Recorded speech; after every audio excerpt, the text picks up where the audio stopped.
Operation Tulong USA.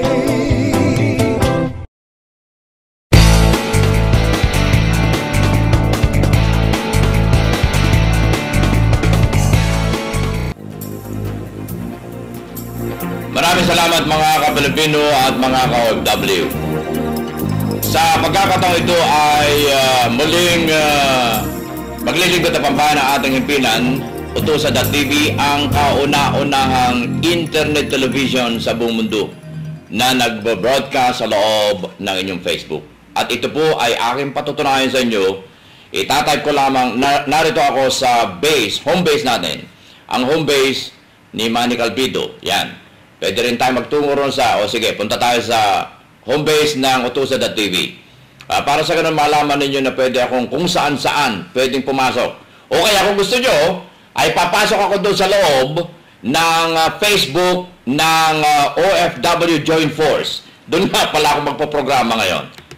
Para sa ganun malaman, uy, ang sarap naman ng pagkain dito. Okay, dito sa ating screen ay makikita ninyo ang OFW Joint Force. Dito ako ngayon magpoprograma sa loob ng kanilang Facebook. Okay?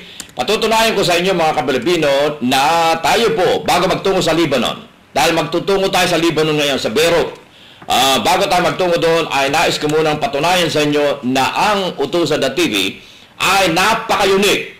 Pwede magprograma kahit saang lupalop ng inyong Facebook. Tinipe ko ang www.utusan.tv sa inyong sa box ng right post dito sa OFW Joint Force. At pagkatapos, i-click ko ngayon dito ang lumabas na website ng www.utusan. Ayan, si Calpito. Ayan, ulit. Ay, hindi ako nag-Amerikana. Nakalimutan ko yata. Hindi. Hiram ko lang kasi yung Amerikana ko. Kaya kinuha na.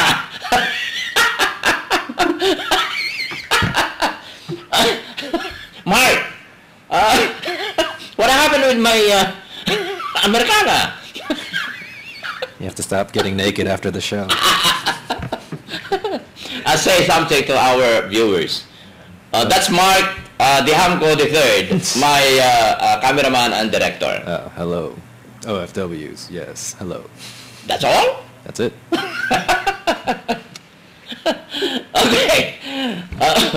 Tatrabaho tayo ngayon. Ililis ko ng aking kami si Dentro. Tayo magtatrabaho ng todo. Kinuha na kasi yung hiniram kong Amerikana. Pampihira to si Calpito. Di man makabili ng Amerikana. Okay, mga ka-Pilipino, ako nagagalak sapagkat tayo po ay isang unique na uri ng himpilan ng telebisyon. Dahil napapasalan ko kahit sa mga lupalop ng mundo, nakakapamasyal ako sa loob ng inyong Facebook at ako'y naglalambing sa inyo sa loob ng inyong Facebook. Saan kayo makakita niyan? Magagawa ba yan ng ABS-CBN? Magagawa ba yan ng GMA Channel 7? Ng TFC? Mga ka-Pilipino, yan ang mga giant na mga korporasyon. Pero itong ating himpilang ito, mga ka-Pilipino, ay bahay kubo, inimbento ng utak Pilipino, mga ka-Pilipino. At ito ang nilalaban ko ngayon sa mga giant stations sa ating bansang Pilipinas. Mga giant station, ABS-CBN, Manila Broadcasting Company, DZRH, nilalaban ko yan sa GMA, Channel 7, Channel 5, Channel 4, Channel so-and-so, mga ka-Pilipino, at maging dito sa Amerika, hindi nila magawa itong ginagawa natin. Sapagkat, namamasyal ako, kahit saan. Kanina, nandun ako sa Kuwait, ngayon nasa Lebanon ako. Kanina, nagbo-broadcast ako sa loob ng aking Facebook, doon sa fan page ng Utusan. Kanina ay pupunta sana ako doon sa aking page ng Manny Calpito. Lumipat ako doon sa Utusan.tv. Pero naisip ko kailangan mag-programa ako sa loob ng OFW Joint Force. Ayan. So nasa loob ako ngayon ng Joint Force. Ayan. O yan o. Kita ninyo? Ay binalik ko. Sino ba itong kasarap naman ng pagkain ni Re? Narito sa Facebook ngayon ng OFW Joint Force. Okay, mga ka-Pilipino mula sa aking kinaroroonan sa Los Angeles, California, United States of America, kayo po ay aking ipapasyal sa Lebanon, mismong sa Beirut, mga ka-Pilipino, na kung nasaan ang isa sa ating ka-OFW na tumutugon sa pangalang Geraldine Policarpio Ancheta. Geraldine, magandang gabi sa iyo diyan sa Beirut. Magandang hapon dito sa aming kinaroroonan sa Los Angeles. Hello? Good evening, sir. Hello, sir. Good evening. Okay. Ako po si Geraldine Policarpio Ancheta, isang OFW from Beirut, Lebanon. Binabati ko rin po ang mga kaibigan ko, mga kamag-anak, na nakakarinig po sa akin ngayong gabi na to. Nagpapasalamat po ako at inimbitahan niyo po ako upang interviewin dito sa on air. Ako, tulog ka pa yata, no? Anong oras ang trabaho mo? Alamin ko muna ang iyong background. Baling tapos na po, sir, ang trabaho ko. Magpapahinga na po ako ngayon. Magpapahinga na dahil ang oras dyan sa Lebanon ay alas 11 na, no? 10:20, sir. Alas 10:15. Alas 10:15 na ng gabi diyan. Okay. At gusto ko malaman kung ilang taon ka na riyan sa Lebanon. Bakit Lebanon ang iyong pinili sa halip na Riyadh, sa halip na Qatar, sa halip na Abu Dhabi or Dubai? Bakit Lebanon ang iyong napili? Kasi po nandito po yung mga kamag-anak ko, mga pinsan, kaibigan. Kaya po napunta po ako dito sa Lebanon, sir. Ilang taon ka na riyan sa Lebanon? Magti-3 years na po sa February. Ito ba yung kauna-unahan mong paglabas ng bansa bilang OFW? O mayroon ka na naging karanasan doon? Itong kauna-unahan? Ito po, opo. Ano ang iyong profesyon sa Pilipinas? Wala po. Before, I'm working sales lady. Diyan sa Lebanon? Nag-work po ako sa... Hindi po. Bali, ang work ko po dito sa Lebanon ngayon ay domestic helper po. Base dito sa akin nakita na iyong probinsya ay galing ka ng Isabela, right? Opo. Doon ka lumaki sa Isabela. Alam niyo ito mga na-interview ko mga ka-Pilipino kung bakit at doon din ako galing. Yung kausap ko kanina na taga Kidapawan, doon ako galing. Itong kausap ko ngayon ay galing sa doon naman ako lumaki sa Isabela. Ay yung isang kausap ko nung isang araw ay sa Ilocos. Doon naman ang aking pinanggalingan dahil Ilocano. Yung isang araw, doon sa Pangasinan. Doon ako yung pinanganak sa Pangasinan. Naku, ano ba naman to? Nagkataon mga ka-Pilipino, ang hindi ko lamang malaman na na-interview ko yung taga-Canada, yung si Arcolet. Nabiro ko na naman. Si Rax Kelly, pagpaumanhin mo, lagi kitang nabibiro. Alam niyo kung bakit? Gusto ko i-introduce nyo na isa sa mga araw na ito ay mag-a-anchor woman yan dito sa ating himpilan. Kaya binibuild up ko yung kanyang pangalang Arcolet. Mangungulit sa atin yan. Kinulit na nga ako ng kinulit nung in-interview ko kaya pakukulitin ko na nga lang lalo para sa pakinabangan natin yung kanyang kakulitan. Ano? So, ewan ko kung taga saan siya, pero sinasabi niya kanina yung kanyang kaibigan ay taga San Mateo. Isabela din yun Sus Maria Joseph. Talaga din naman. Okay. Nakita ko sa iyong background, galing ka sa Northeastern College, ganun ba? Doon ka ba nag-aral? Isabela State University, sir. Sa Isabela. Okay. Ngayon, ay gusto kong makatas mula sa iyo ang iyong karanasan dyan sa Lebanon Kumusta ang paligid dyan sa Lebanon nga pala? Medyo sa ngayon po, medyo magulo po. Kasi pinapasabog po ang Lebanon, hindi po siya safe.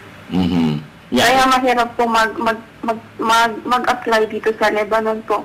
Kung sino man po ang bumabalak na mag-apply pupunta ng Lebanon, wag na po kayong pumunta kasi po mahirap po. Sa paanong paraan, mahirap ang magtrabaho dyan?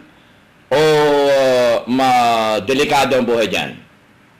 Delikado po ang buhay dito, sir. Nung naganap na po ang krimen dito, halos hindi pa ako makatulog nung nabalitaan ko yung nangyari. Yung pinasabog nga po. Yeah, that's right. Yeah. Yung pinasabog yung embassy. Yung isang building po. Yung isang building. Marami pong nasaktan. Mga batang nasaktan. As in po talaga. Mga bata na galing sa school. Kaya mga ka-OFW ko po na bumabalak po pumunta rito. Wag na po kayong pumunta. Mag-apply na lang sa iba kasi delikado po dito. Yun lang po ang may papayo ko sa mga nagbabalak po na mag-apply dito sa Lebanon. Yun lang po, sir. Kumusta naman ang swelduhan diyan? Napag-usapan rin lamang kasi natin ang trabaho. Itong mga itinatanong ko ito, ay pwede nyo sagutin, pwede namang hindi. Kumusta naman ang swelduhan diyan? Na, hindi ba kayo nagkakaroon ng problema katulad ng sa ilan sa Middle East? Sa bagay, Middle East pa rin yan. Ang ibig ko sabihin ay sa katulad ng problema sa Saudi Arabia, sa Qatar, sa karatig lugar ng Saudi Arabia. Hindi ba kayo nagkakaroon ng problema diyan sa pasahod, kulang sa sahod, or whatsoever? Hindi naman po, sir, pero depende po yun sa amo kasi may mga amo po na malulupit. Kung ayaw ibigay yung sahod, ganun po. Minsan, may nakausap ako na nakapwa OFW, hindi raw binibigay yung sahod ng kanyang amo. Kumusta naman ang ating embassy diyan? Kumusta yung embassy natin diyan? Okay lang din naman po. Tumulong din naman po sila sa mga Pinay na nangangailangan ng tulong. Saan group? Pero matagal po ang aksyon nila. Katulad pa rin. Hindi po kaagad nalulutas yung mga problema ng mga kapwa Pinay.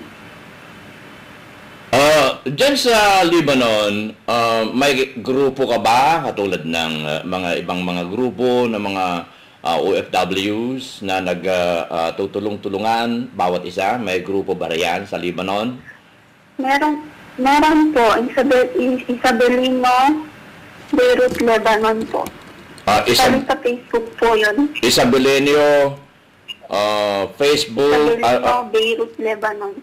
Beirut, Lebanon group. Titingnan natin dito. Ikaw ba'y miyembro doon? Ikaw ba'y admin doon? Ikaw ba'y official doon? Or what? Miyembro po. Sino ang inyong pinaka-creator? Kilala mo yung creator doon? Or admin? Or sino ang pwede nating... Admin Margie Tomines. Baka pwedeng i-connect mo ako doon para sa ganun ay mapalawak lalo ang aking ma-interview dyan sa Lebanon. Dahil alam nyo, ang Lebanon, it is not like other countries sa Middle East. Dyan ay medyo tagilid ang when it comes to peace and order. Kaya gusto kong ma-elaborate natin ang sitwasyon sa Lebanon. Kaya pwede mo ba akong ma-connect doon sa creator or doon sa admin ng Lebanon, Isabela Beirut Lebanon Group?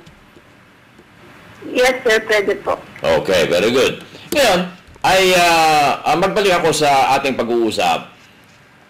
Doon sa iyong trabaho at doon sa iyong iniwanan sa Pilipinas, nabanggit mo na marami kang mga kamag-anak dyan, ang direct na pamilya mo nasa Pilipinas o yan yung mga kasama mo dyan? What I mean sa direct member of your family, yung mga magulang mo, Member of my family. yung direct family nariyan lahat. Mga kaibigan ko lang po, tapos auntie ko, pinsan. Yung mga po, but my member of my family, they are not here. O nasa Pilipinas. Nasa Pilipinas po. Ito ay pwede mo sagutin or not. Ikaw ba ay may sarili ng pamilya o ikaw ay single? I'm a single mother, sir. Ha? Ikwento ko po yung buhay ko. Sige, pakikwento mo ang Single buhay mo. mother po ako. Pwede po. Okay, pakikwento mo. Yan ang gusto ko. Para sa ganon ay... Ganito po yun, sir. yeah, okay, go Direct to the ahead. point na po ko sasabihin. Kaya po ako lumayo kasi po, meron po akong nakaraan sa Pinas na iniwanan. Nakabayak po ako ng ganito, sir. Okay lang po. Sige, okay, go ahead. Makikinig kami. Single mother po ako. Iniwan pa ako ng boyfriend ko nung nabuntis po na ako. Kaya po ako lumayo para makalimutan yung problema ko po na yun. Ang alam ko po, maganda po mag-abroad. Kaso, hindi po pala. Mahirap pala mapalayo sa mga magulang kasi homesick po.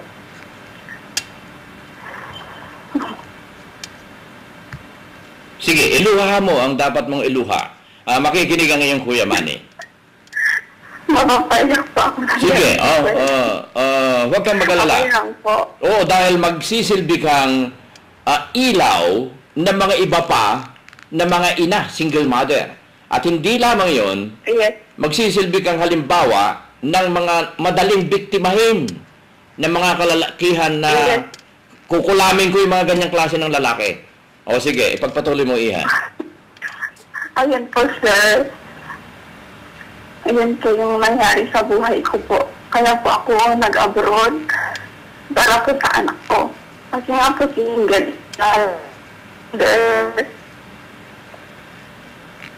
Hindi ko po matanggap yung nangyari sa akin.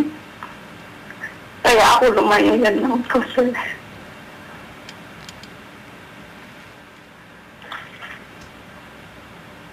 Ilang taon na ngayon yung... Kaya po. Sir? Ilang taon na yung anak mo ngayon? 5 years old na po siya, sir. Alam mo, hindi mo dapat na... Ito ang may papayo ko, ano? Lalo kang titibay sa iyong pananaw sa buhay dahil ang iyong karanasan ang magpapalakas lalo ng iyong loob. Dahil kung hindi sa iyong karanasan, wala kang lakas ng loob na pumunta riyan sa Lebanon. Kaya ako ay humahanga sa iyo sapagkat sa pamamagitan ng lakas ng loob na yan ay binigyan mo ng lalong magandang kinabukasan ng iyong sarili. Dahil kung naroon ka, puro ka na iyak. Pag naroon ka, hindi ka makatulog. Makukusumi ka lang. Yes, sir. Ganun na nga po. So, ang iyong lakas, loob na iwanan ang masamang pangitain ng iyong karanasan, ay lakas ng loob yan. Kaya ako humahanga sa iyo, ipagpatuloy mo yan, huwag mong iyakan. Sa halip ay tawanan mo dahil binibigyan mo ngayon ng pananaw yung tao na nagbigay sa iyo ng sama ng loob. Sa halip ay lalong nagiging bahagdan at hagdan ng pagtungo mo sa iyong hinaharap. Kaya ipagpatuloy mo yan, huwag mong iyakan, sa halip lalo mong tigasan ang iyong kalooban dahil pinatutunayan mo sa mundo, hindi lamang doon sa lalaking yon, pinatutunayan mo sa mundo na ikaw ay isang ina na nakahanda na ibigay ang kinabukasan ng iyong supling na iniwanan ng walang kaisipang ama ng iyong anak. Yan na lamang ang lagi mong iisipin. Lalakas ang iyong loob lalo. At gayahin mo yung aking na-interview kanina na si Yuri. Sipin mo 2 years pa lang, ang dami ng mga negosyo na itindig. Ganyan ang gawin mo. Patunayan mo doon sa lalaki na darating ang araw siya maninikluhod sa iyo. Dahil alam mo yung mga ganyan, hindi naman sa ako ay may pinapanigan. Pero dapat naman, alam mo, sa Pilipinas nakita ko napakaraming mga porsyento ng mga iniwanan ng mga ina. Napakalaking porsyento naghihiwalay. Mga ka-Pilipino, bakit? Dahil sa kahirapan ng buhay. Unang-una. At kung minsan, dahil sa kahirapan ng buhay yung lalaki, dahil nahiya sa sarili na wala siyang may bigay na kinabukasan doon sa kanyang nabuntisan, kung yan ang ating itatawag, aalis na lamang yan dahil sa kanyang kahiyan sa sarili. Pero, ang payo ko naman doon sa mga lalaking yon, harapin niyo ang katotohanan. Maghanap kayo ng magandang kinabukasan para sa iyong ginawan ng kung ano-anong kaalibasbasan. Yan ang aking payo doon sa mga kalalakihan. Huwag naman biktimahin yung napakaraming mga nagdurusa ng mga ina. Marami ang makilala sa Pilipinas. Doon na lamang sa aming kumpanya roon, ilan ang hiwalay. Kaya sabi ko nga sa kanila, ang percentage ng hiwalay dito sa Pilipinas, higit pa yata marami ang percentage kaysa sa Amerika. Iisipin ninyo, ilan yung tauhan namin sa Pilipinas? Magbibilang ako ng mga hiwalay. Araw-araw kumisa sabi ko, yan, nagbalik na ba asawa mo? Nagbalik na ba? Nagbalik ka na ba kayo? Mga ka-Pilipino, yan. Kita ninyo? Kaya tuloy nakukonsumi ako dito sa ganitong mga uri ng kwento dahil hindi maganda, mga ka-Pilipino, ang ibinubunga.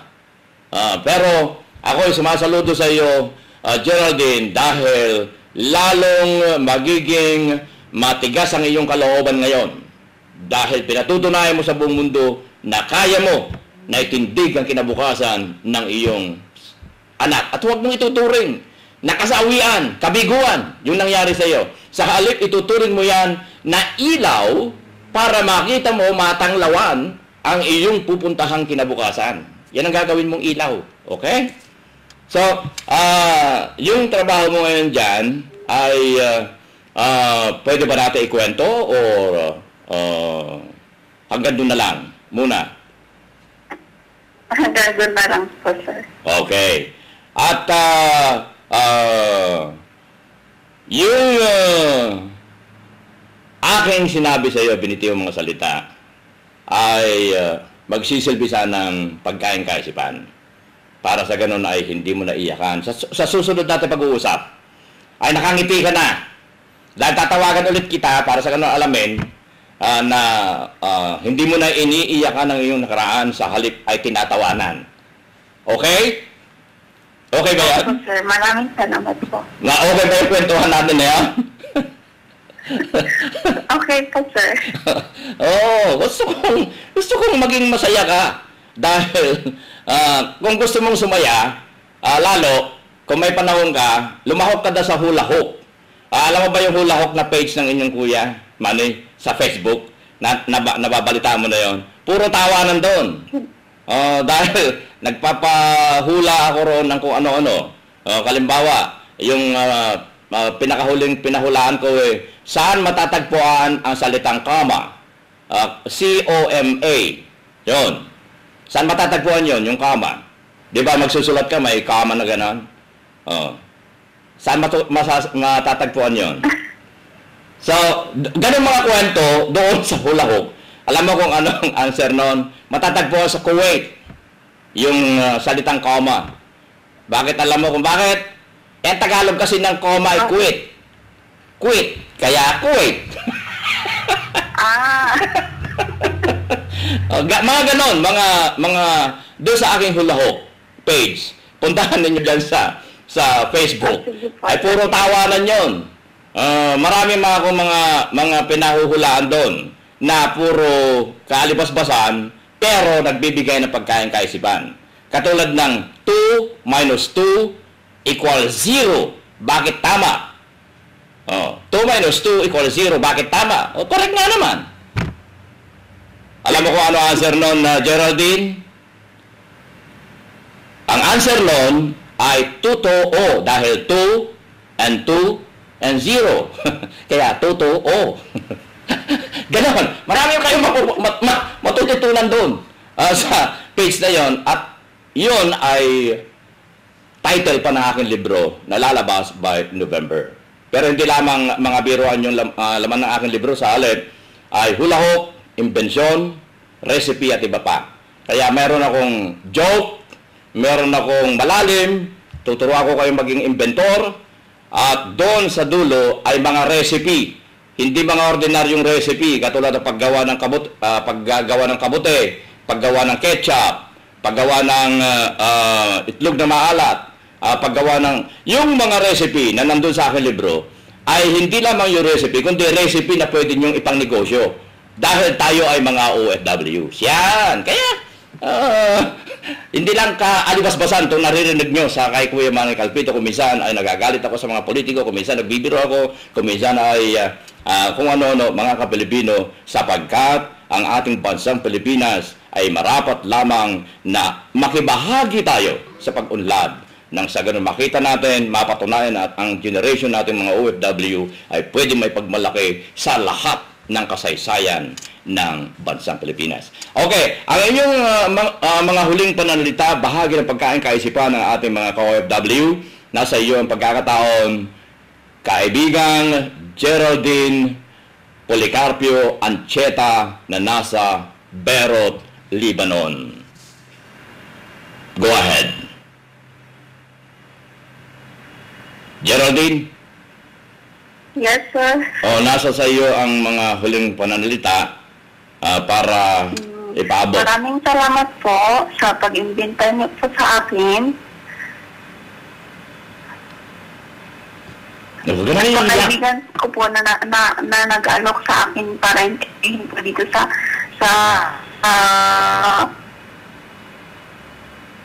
Beirut, Lebanon, si Diana Rose Juan at kay Ate Sisa ko. Doon sa Facebook yan. Nagpapasalamat din po ako sa mga kaibigan ko na kita po kami tuwing linggo sa auntie ko po, mga pinsan ko po na nandito. Maraming salamat po. Yun lang po, sir. Okay. Maraming salamat din mga ka-Pilipino ang ating pong nakaugnay mula sa Beirut, Lebanon. Si Geraldine Policarpio Ancheta, ang inyong kaagapay sa hirap at ginhawa. Ang inyong Kuya Manny Calpito po, nag-iiwan ng pagkain kaisipan. Ang utang na loob ay hindi dapat nabayaran, sa halip ito ay pasa. Sa inyong lahat, salamat at mabuhay. Operation Tulong USA.